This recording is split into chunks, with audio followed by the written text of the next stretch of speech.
حدیث استاد العلماء پیر طریقت حضرت مفتی محمد حامد علی قادری اشروی صاحب، آپ کا شکریہ ادا کروں گا میاں والی کی سرزمین سے مجھے مدعو کیا اور حاضری کا شرف اللہ کریم نے عطا کیا۔ اللہ پاک آپ کی محبتوں کو دوام نصیب فرمائے۔ چونکہ ایک بزرگ عالم دین اور محدث کی یہ جامعہ اور ان کا یہ فیضان ہے، اس لیے اسٹیج پہ چمکتے دمکتے علماء اور سادات کے چہرے اپنا نور برسا رہے ہیں۔ موسم کی خرابی کے باوجود اتنے مہمانوں کا تشریف لانا اور عوام کا تشریف فرما ہونا یہ بہت بڑی بات ہے۔ موسمی حالات کے پیش نظر بہت سے دوستوں نے اپنے پروگرام منسوخ کر دیے، کینسل کر دیے، تو یہ پروگرام ہوا اور آپ اٹھ کر آئے، چل کر آئے، وقت نکال کر آئے۔ سادات کرام، لمبی قطار مجھے زیارت کا شرف نصیب ہوا۔ علماء کرام تشریف فرما، اللہ تعالیٰ سب کی عزت اور ایمان و عقیدہ کی حفاظت فرمائے۔ سامعین محترم، میں چند لمحات آپ حضرات کے سامنے حاضر ہوں۔ میں نے آج فیس بک آئی ڈی پہ آج کا فلیکس لگایا تو بکر کے ایک دوست نے فون کیا کہ ان 18 علماء کو کیسے ٹائم دیا جائے گا اور آپ کا ٹائم کب بنے گا۔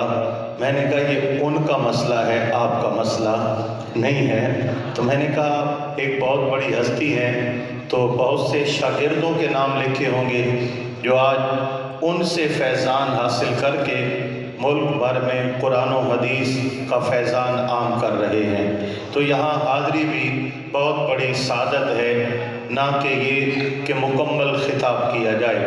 بہرحال میں اپنی گفتگو کا آغاز کیے دیتا ہوں۔ حاضرین محترم، اللہ تعالیٰ نے حضرت آدم علیہ السلام کو سب سے پہلے نبی کی صورت میں اور بشر کی صورت میں کائنات کے اندر ارسال فرمایا۔ حضرت عیسیٰ علی نبینا وعلیہ الصلاۃ والسلام تک یہ سلسلہ چلتا رہا۔ انبیاء کرام، رسول اعظام تشریف لاتے ہیں، اللہ تعالیٰ آسمانی صحائف اور کتابیں عطا فرماتا ہے۔ انبیاء کرام تشریف لے جاتے ہیں، پھر اور تشریف لے آتے ہیں۔ اللہ تعالیٰ ایک کے بعد دوسرے نبی رسول دنیا میں ارسال فرماتا رہا۔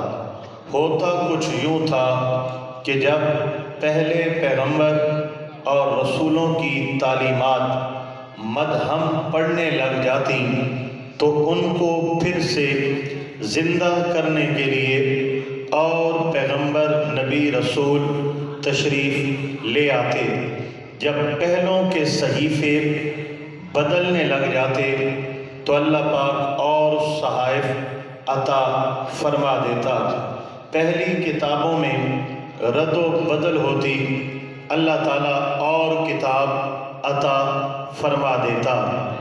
زبور، تورات، انجیل 3 آسمانی بڑی کتابیں ہیں جو قرآن سے پہلے نازل ہوئیں، اور 1 لاکھ سے زائد انبیاء کرام علیہ السلام ہیں جو حضور سے پہلے جلوہ گر ہوئے۔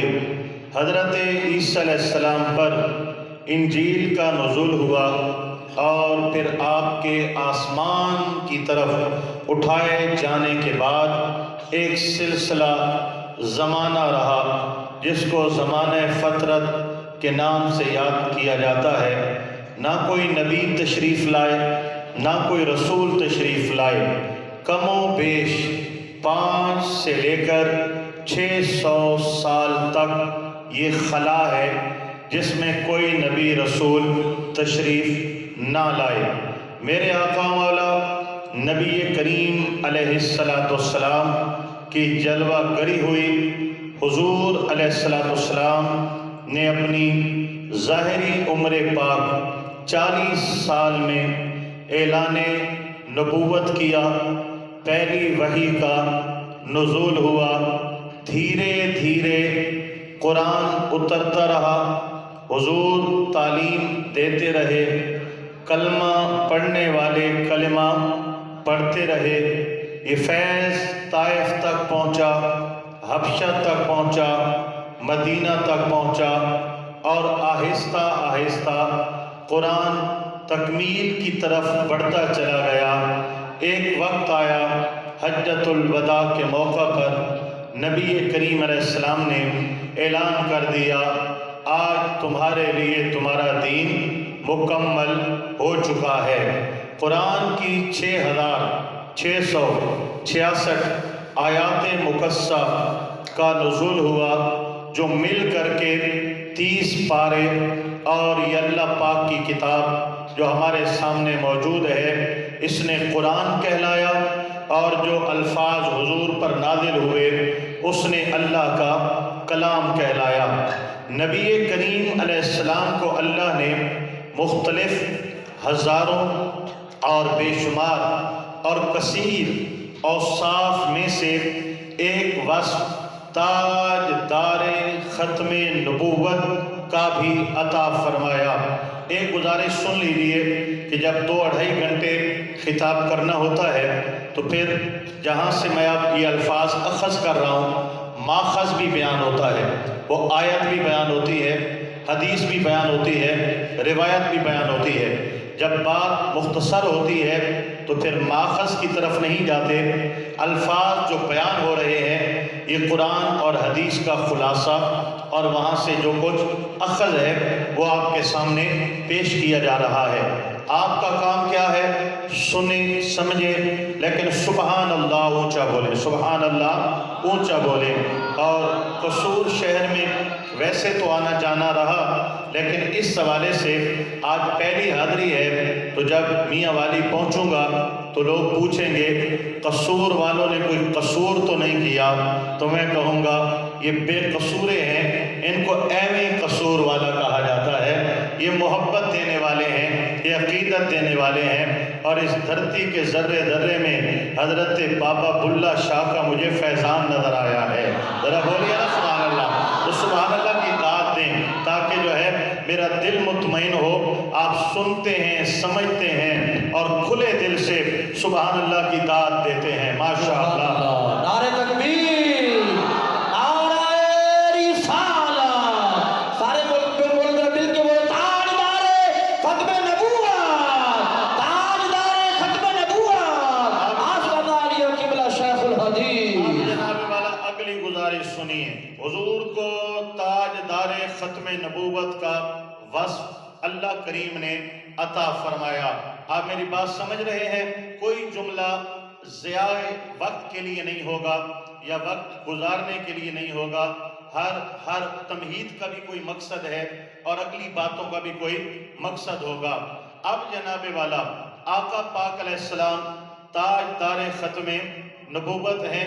قبلہ علامہ صاحب نے آیت مبارکہ تلاوت کی، ترجمہ بھی آپ کو سمجھانا چاہا۔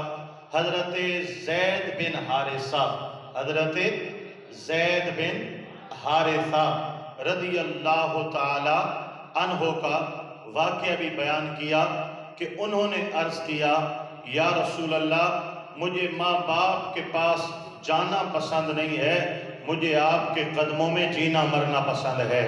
تو جو آیت آپ نے سنائی، ما کان محمد ابا احد من رجالکم، میرے محمد کریم علیہ السلام تم میں کے کسی مرد کے باپ نہیں ہیں۔ اس کی وضاحت علیحدہ ہے، وقت بچاتے ہیں، آگے چلتے ہیں۔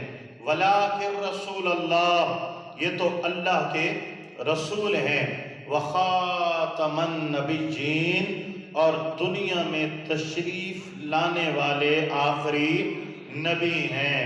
حضور کو یہ صراحتاً قرآن نے خاتم النبیین کے لفظوں سے یاد کیا، آخری نبی فرمایا، اور اس آیت کا ترجمہ ہم نے یوں فرمایا، تاجدار ختم نبوت زندہ باد۔ اب سوال یہ ہے، حضرات انبیاء کرام علیہ السلام آتے ہیں، تشریف لے جاتے ہیں، تعلیمات بدلنے لگ جاتی ہیں، کتابوں میں تبدیلی آتی ہے، اور آ جاتے ہیں، اصلاح کر دیتے ہیں، پھر سے دین کو سنبھال لیتے ہیں، لوگوں کی ہدایت کے لیے ان کے وسیلہ واسطہ بن جاتے ہیں۔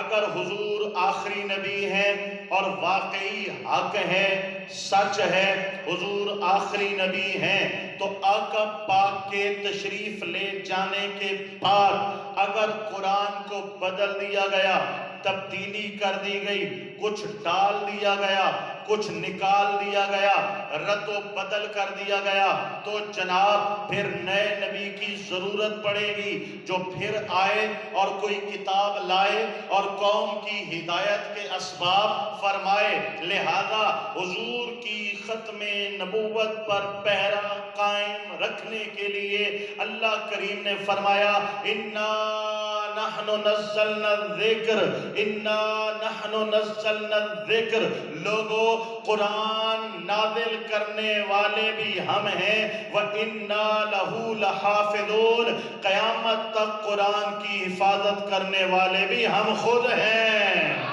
نعرہ رسالت، تاجدار ختم نبوت۔ بات سمجھنا، سامعین محترم بات سمجھنا اور بغور توجہ فرمانا۔ عرض کر رہا تھا کہ جناب تورات بھی اللہ کی کتاب ہے، انجیل بھی اللہ کی کتاب ہے، زبور بھی اللہ کی کتاب ہے۔ تورات کو بدل دیا گیا، انجیل کو بدل دیا گیا، زبور کو بدل دیا گیا، اور بدلنے کے دو انداز ہیں، کچھ نکال دیا گیا، کچھ نیا ڈال دیا گیا۔ جو من کو پسند نہ آیا وہ ان کتابوں سے نکال لیا گیا، اور جو من نے چاہا وہ خود سے بنا کر ان میں ڈال دیا گیا۔ لیکن قرآن بھی اللہ کی کتاب ہے، اللہ نے نازل فرمائی ہے، لیکن اس کے لیے رب ذوالجلال فرما رہا ہے، وَإِنَّا لَهُ لَحَافِظُونَ، ہم قرآن کی حفاظت کرنے والے ہیں، نہ اس سے کچھ نکالا جا سکتا ہے، نہ کچھ ڈالا جا سکتا ہے۔ مولا کتاب یہ بھی تیری، کتابیں وہ بھی تیری، اس کی حفاظت کا ذمہ لیتا ہے۔ فرمایا وجہ کیا ہے؟ فرمایا وجہ یہ ہے، توجہ ہے آپ کی، وجہ یہ ہے کہ حضور آخری نبی بن کے آئے ہیں۔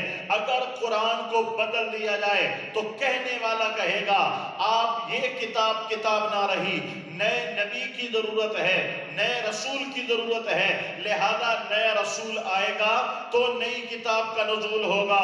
فرمایا قیامت آ جائے گی، نہ قرآن میں کچھ ڈالا جائے گا نہ نکالا جائے گا۔ ہم نے قرآن کو بھی محفوظ کر دیا ہے اور مصطفیٰ کے عقیدہ ختم نبوت کو بھی محفوظ کر دیا ہے۔ اس عقیدے کو عقیدہ تحفظ ختم نبوت کہا جاتا ہے۔ اب اگلی بات سنیے گا سامعین محترم، اگر آپ بار بار دروازے کی طرف تکتے رہے، میری تقریر تو ہوئی پڑی ہے میرے بھائیوں، میں نے 12 سے پہلے ختم کرنا ہے، ٹائم کیا رہ گیا ہے جو میں آپ کو کہوں کہ ادھر دیکھو ادھر دیکھو ادھر دیکھو۔ پھر ہم میاں والی کی زبان میں کہتے ہیں ہم کٹنے پہ بھی آ جاتے ہیں، سمجھ آ گئی ہے نا، ہم کٹتے بھی ہیں، لہذا میرے کو کٹی سوئی صحیح تو سا انہیں منہ کرو، توجہ کرو، سبحان اللہ اچھی آواز نہ لاکھو تو اگلی گال سنو۔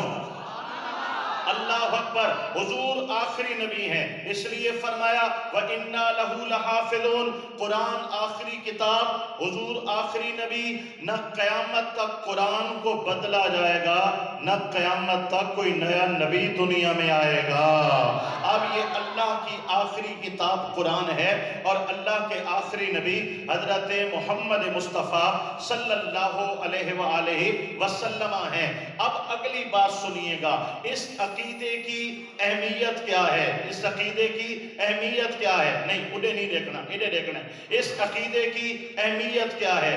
جس طرح حضور کو نبی ماننا ضروری ہے، اسی طرح حضور صلی اللہ علیہ وسلم کو آخری نبی ماننا ضروری ہے۔ جس طرح حضور علیہ السلام کو نبی نہ ماننے والا کافر ہے، اسی طرح آقا پاک علیہ السلام کو آخری نبی نہ ماننے والا بھی کافر ہے۔ تو اس عقیدے کا تعلق ایمانیات سے ہے، اور ایمانیات کے ساتھ جو عقیدہ تعلق رکھتا ہے اس کی اہمیت یہ ہے کہ ایک بندہ کلمہ پڑھتا ہے، نماز پڑھتا ہے، قرآن پڑھتا ہے، سارے اعمال مکمل اسلامی بجا لاتا ہے، اور حضور کے آخری نبی ہونے میں شک کرتا ہے یا انکار کرتا ہے، لاکھ سجدوں کے باوجود بھی، کلمے کے باوجود بھی مسلمان نہیں کہلائے گا، بے دین ہے، مرتد ہے، کافر ہے۔ حضور کی ختم